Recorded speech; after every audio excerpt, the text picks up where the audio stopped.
I never intended to spend my life chasing ghosts through the corridors of history, yet that is exactly what happened. I still remember the day I opened a cracked, dust-coated manuscript in a dim corner of a university library and found, pressed between its pages, a single question: how did the first peoples judge a person who chose death by their own hand? That question embedded itself in my mind like a splinter, and in the years that followed I went from archive to archive, from museum storerooms to forgotten basements of monasteries, trying to understand how those who lived before us grappled with what is perhaps the most intimate and terrifying of decisions. Now, after decades of wandering, I feel ready to speak in my own voice about the views I have uncovered, fragments scattered across civilizations, each revealing something unique about humanity's relationship with despair, honor, duty, and fate. I suppose my journey began with the ancient Greeks, who left behind enough writings to fill several lifetimes of study. The Greeks were never a unified chorus on the matter of suicide, they debated it constantly, and their opinions diverged like winding mountain roads. When I read Plato for the first time, I felt a kind of austere chill. He saw suicide as a betrayal of divine law, an act against the will of the gods who had placed the soul in the body for a purpose. He wrote that we are merely stationed on earth, like soldiers assigned to posts we do not choose, and that abandoning these posts without divine permission is a shameful desertion. I used to sit with that idea, imagining the human body as a kind of cosmic barracks, and the gods as watchful captains. But then came the Stoics, whose ideas struck me like a gust of wind blowing open a window. Zeno, Cleanthes, Seneca, they did not condemn suicide outright.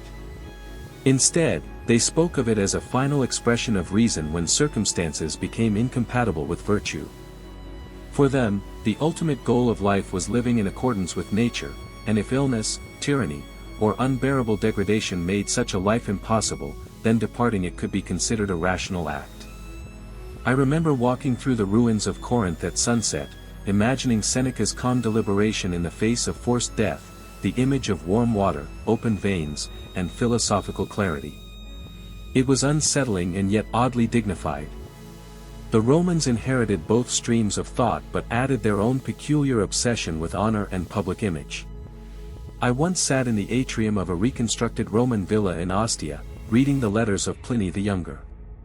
There was something almost theatrical about Roman suicide, something staged, deliberate, sculpted for the judgment of posterity.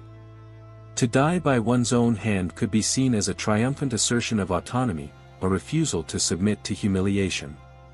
Cato the Younger's suicide after Caesar's rise was praised for centuries as the death of a man unbreakable in principle. Even enslaved people sometimes took their own lives as an act of resistance. Roman jurists complained bitterly about slaves depriving their masters of property by choosing death. And yet, for all their admiration of dignified self-death, the Romans were also deeply practical. Suicide that caused financial loss or complicated legal matters could be criticized or punished posthumously. It was a culture torn between Stoic nobility and bureaucratic irritation. From the Mediterranean I traveled mentally eastward, and the next civilization that gripped my imagination was ancient Mesopotamia. Here, the clay tablets introduced an entirely different emotional climate. The gods of Sumer and Akkad were powerful, unpredictable, often indifferent to human suffering. Suicide appears in their myths not as a philosophical question but as a desperate reaction to unbearable torment. In the Descent of Inanna, the goddess threatens suicide by self-hanging if the gatekeepers of the underworld refuse her entry, an image that unsettled me for weeks. Ordinary Mesopotamians, however, rarely discussed suicide explicitly. It was generally seen as a tragic, shameful act that could anger the gods, and the emphasis was on preventing despair rather than justifying self-inflicted death. Their healing rituals, their incantations, their attempts to appease personal gods, all were aimed at preserving the thread of life in a world where suffering was common and divine rescue uncertain. The ancient Egyptians, on the other hand, presented a fascinating paradox. They adored life, filled their tombs with objects needed for the next world, and believed the soul was accountable for its deeds before Osiris. One might assume suicide was strictly forbidden, but the truth is more complex. The text known as the Dialogue of a Man with His Ba, which I once pored over in a quiet Cairo museum room, is one of the earliest literary explorations of suicidal despair. A man argues with his soul about whether life is worth living, describing his anguish with haunting clarity. Yet the conclusion is not that suicide is sinful, it is that the soul must remain patient, for justice will come after death in its rightful time. Egyptians valued Maat, the cosmic order, and suicide seemed to disrupt that order.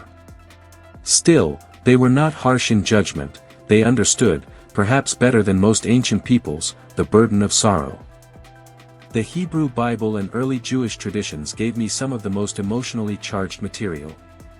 The stories of Saul falling on his sword, of Samson collapsing the temple upon himself, of Ahithophel ending his life in shame, these narratives are complicated, morally ambiguous.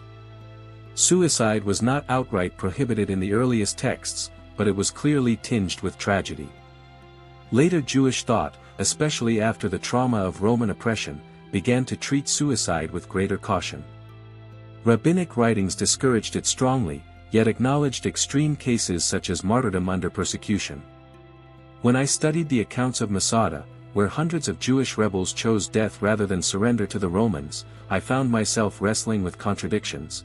Was this resistance, faith, desperation, or a mix of all three? Ancient Judaism seemed to ask not merely, was suicide justified, but, in whose name does one die? From the Middle East, I turned my attention to the far coasts of the Indian subcontinent. Ancient Indian perspectives on suicide were profoundly shaped by religious philosophy, Hinduism, Buddhism, Jainism, and here I encountered the most intricate and nuanced debates of my entire research. The Sanskrit epics and Dharma texts condemned impulsive or despair-driven suicide, regarding it as a violation of the sacred duty to live through one's karmic cycle. But in contrast to many other cultures, there were highly ritualized forms of religious self-death that were socially accepted or even revered. The Jain practice of Salakana, in which a monk or layperson voluntarily fasted to death in a state of meditation, was not considered suicide but a peaceful culmination of spiritual discipline. When I first read descriptions of Salakana, I recoiled. I imagined the slow, deliberate fading, the thinning breath, the surrender of the body. But the more I studied, the more I understood that, for Jain practitioners, this was not despair, it was a final act of non. Buddhism provided another layer of complexity.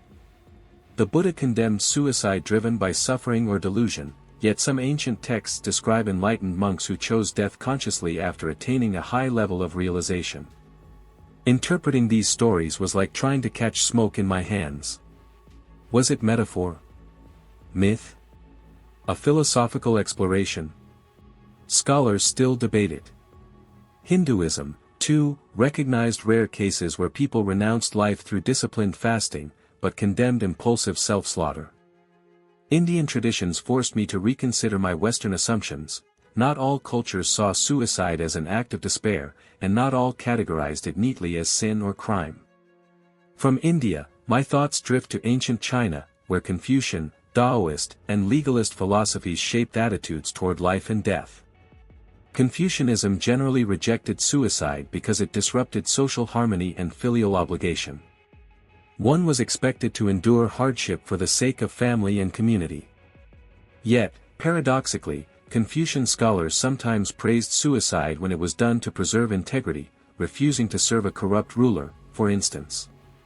A life without virtue, they argued, was a deeper betrayal of one's duty than death itself.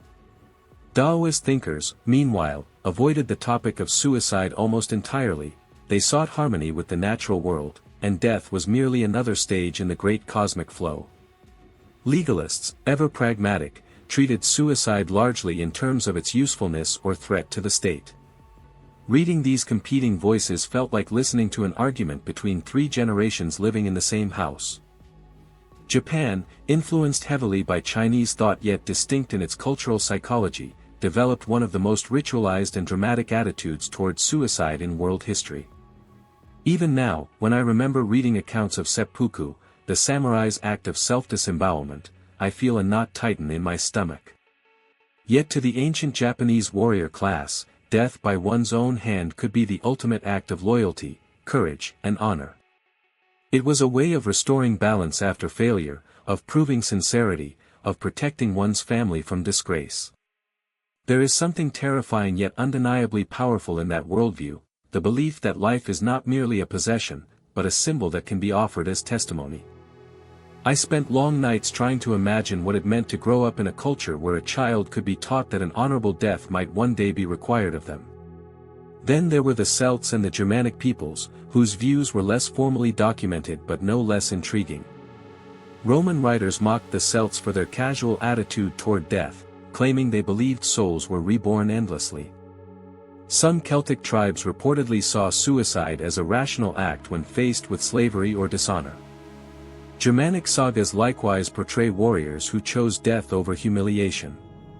Reading these epics, I sensed an almost fierce independence, a refusal to be trapped by fate, even when fate took the form of an enemy's chains. Indigenous cultures of the Americas offered yet more perspectives, though their traditions vary widely.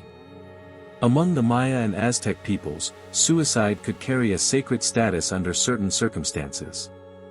Aztec women who died in childbirth were likened to fallen warriors, and some chose self-death to join these honored spirits. Yet suicide for personal despair appears to have been less socially accepted.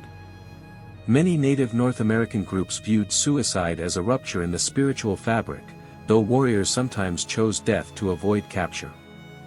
As I read these accounts, I felt myself wandering through a mosaic of beliefs, each piece reflecting a different understanding of life's purpose.